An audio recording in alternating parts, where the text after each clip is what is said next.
Hello everyone, this is Norse, your immigration consultant. I would like to read this and share with you guys. Dear Mark, this letter refers to your application for permanent resident under the in-home caregiver program, which is the home child care provider class.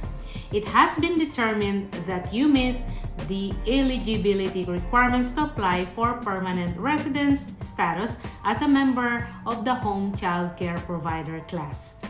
This acknowledgement does not grant status in Canada. A final decision will not be made until all remaining requirements have been met. Who cares about the last sentence? Anyway, right now, approved na si Mark. I just wanted to say that I'm very happy for this milestone. I believe it was between 2017 when I first met him.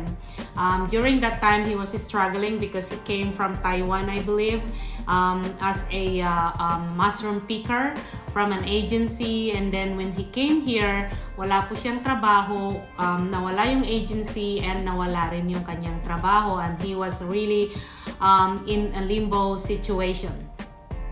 He was recommended by somebody trustworthy, at saka someone who trusted me a lot, and at the same time someone who closed their eyes and trusted my leading as an immigration consultant. So what I did with him, wala po siyang trabaho, mushroom picker, so I checked his status.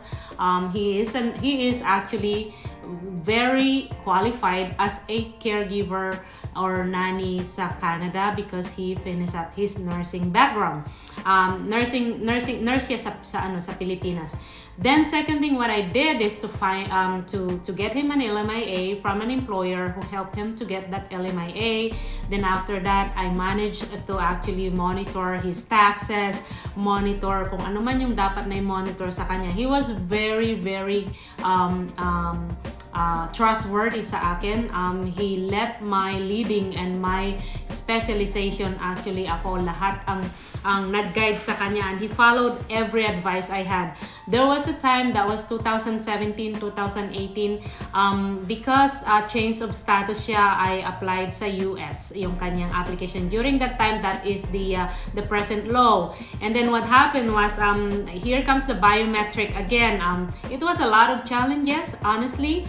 Yung biometric wala pa dito sa loob ng Canada at that time, so he need to get out from the from Canada. So he has no other choice but to go to Hong Kong. Imagine from Canada going to Hong Kong just for one day. The reason hindi na siya namasyal is because he is nagtitipid siya. So he came from Hong Kong, came back here in Canada, but before getting that, he need to get a re-entry too. Ang dami pong challenges sa kanyang papel.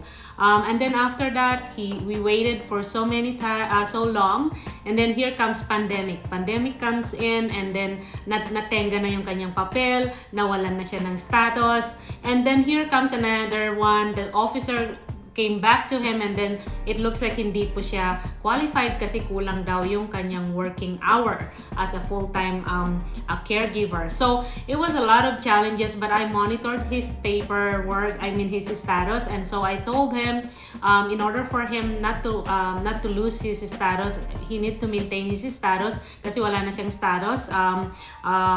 What we did was we applied tourist visa for him to be able to maintain his status in Canada. So those are the things that I did with him. After that, there was like since 2017, it was like almost 7 years for him to wait for this milestone para sa kanya, and of course para rin sa akin as an immigration consultant.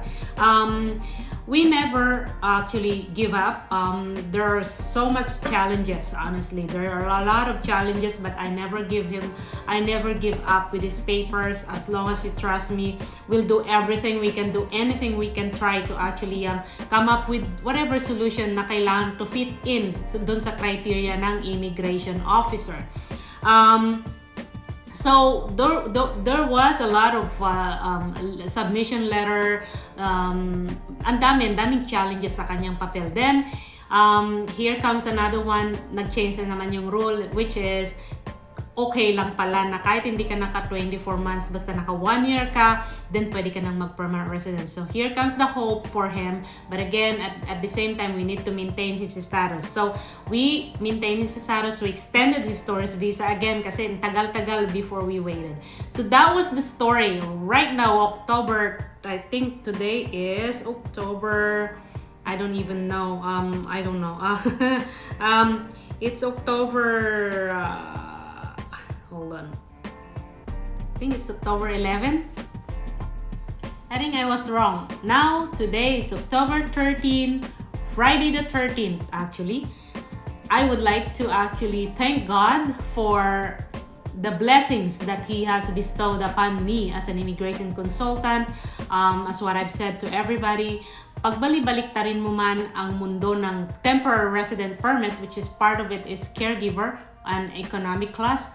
That's my specialization. That's one of my specialization. Actually, there are 9 immigration course na kinuha ko sa aking immigration program or immigration diploma. And lahat po yung 9 na courses na yon, my specialization po. So that's the good thing. Of course, during that time, I was able to help a lot of people, I believe. Andyan na sila. Mayroong isa na immigration, I help him, wala na siyang papel and everything. Now she's a teacher, she's a nurse. I also have one person na wala na ring papel. I help her, I should say her. I help her and then ano na siya, paramedic na siya ngayon. So those things, it's amazing. And I only mentioned 2 people, but those people around this country, they are all successful. They are doing well in their economic lives and nagiging salt na sila sa economy ng Canada. And amazing. And I'm really grateful and I'm so happy.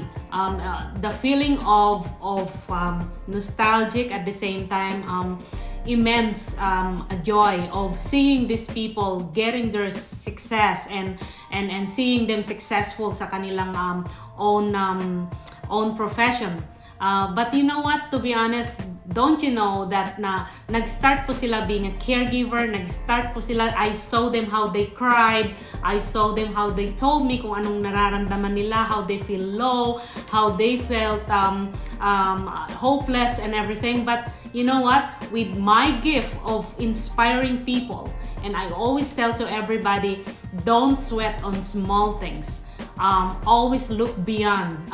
Kasi tatawanan mo na lang itong mga challenges, and those challenges that happen to you, that you've gone through, will gonna be part of your life to make you stronger and to be a better person. And I'm always right because I've gone through with all those things too.